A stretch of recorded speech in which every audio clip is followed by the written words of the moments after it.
possibility of the breakthrough, and so much of it is dependent upon your willingness to put in some time and perspiration in yourself. Sorry to interrupt you, but I wanted to... Please keep going. Thank you, Jeff. That was fantastic. So, yes, we need all the help we can get, but I'm just going to tell you a little bit about the campaign and where we are. We have started phone calling.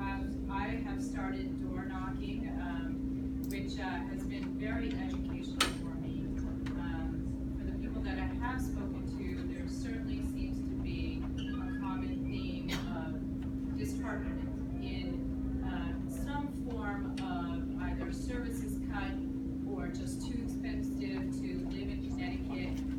Some of the young adults that I met have commented about the fact that education is too costly in this state. Some of the working families I've met have commented about high taxes and being able to afford a comfortable lifestyle. Some of the elderly generation, people that I've spoken to, have said it's too expensive to live here, and many of them have said that they're thinking about moving out of the state, which is so concerning to me, because as we know, Connecticut is a beautiful state. We have so much to offer. We're geographically located, ideally in the center of the Northeast Corridor, where Northeast Corridor conducts about 40% of the country's GDP. We have so much to offer. We need to fix what is fundamentally the problem that trickles down to everything all over Connecticut, and certainly in our town as well, which is the fiscal unsustainability in Hartford and the issues, and they need to be addressed.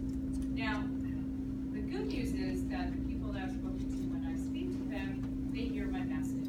And I realize, and I always knew this, but by knocking doors, I have realized what the socioeconomic diversity is in this town. And I'm able to connect to them on many levels. A, because I come from very humble beginnings. As many of you know, my mom was a single immigrant parent of 3, and I get it in terms of really struggling and working hard. And I was fortunate enough to be able to have a mom who really forced me to really educate myself and work hard my entire life. But I really understand those who continue to struggle, and I'm able to connect to them in that level. But I also obviously have worked hard, and I've been fortunate to have the comforts that I do. And I can connect with the people who feel like, raising taxes is not necessarily the answer to really our woes, and it hasn't worked. So I've come up with ideas to help make our state more competitive, to stop people from leaving, whether it's businesses or families, and help bring families back into the state by making our state more competitive. And that's what I plan to do. When I say that to people, they get it, and it's been good reception. Now, my challenge is, like Jeff mentioned, is getting my message out there. My opponent is very well known, obviously, but I do feel strongly that if people are able to hear what I have to say, that they will certainly consider voting for me. And I feel, just like Jeff, that we are really close in terms of breaking that 100-year trend. And I want to do it together. I want us to be able to break that, because we need representation up in Hartford. We can't keep sending Republicans up there who are shut out of the conversation because they are Republican.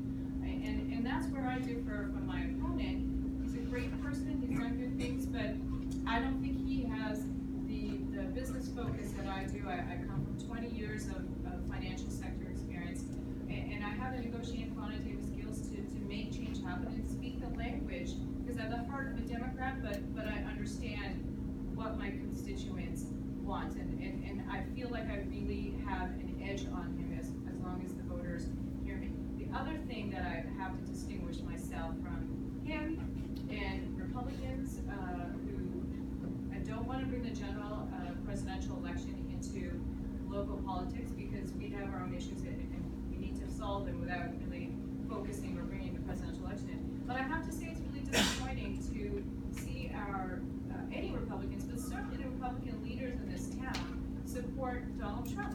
He is the most faithful person ever to stand up to run our country, and it's a scary thing. And now he's doubled down by taking Mike Pence as his running mate, who is outwardly anti-choice, outwardly anti-gay rights, outwardly anti-immigration. It is such a scary combination, and I am so disappointed about the irresponsibility amongst our Republican leaders who not only don't denounce their support for him, but some of them have outwardly supported him. And this, David Rafferty had a great article in Greenwich Times, which I'm sure a lot of you read, and he called them out and he said, look, we are much beyond that as a town. We are full of educated, affluent, people who have a good heart. We don't believe in this, so we should not be represented by people across our. We don't have a single Democrat, but we should not be represented by anybody who supports that kind of hatred. And that's another way that I'm sorry, but I'm going to differentiate myself from my Republican counterparts, and I'm proud of that.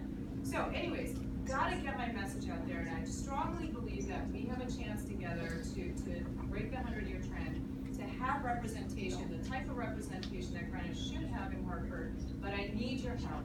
So please, Andrew is here, who's been tirelessly working for my campaign in AIA, and please sign up for any type of volunteer work that you can do. We have different things that anyone can help out with, and also to get my message out, as you all know, I need the mailers out. I need to door knock till my feet break, but I need to get the mailers out there, and I need funds for that. So if you haven't donated already, please do. Trish was our first meet and greet host. Thank you very much. Peter's our next. Ronald's hosting, but if anyone who lives in my district or even doesn't live in my district and can host for people in my district, please sign up for that as well.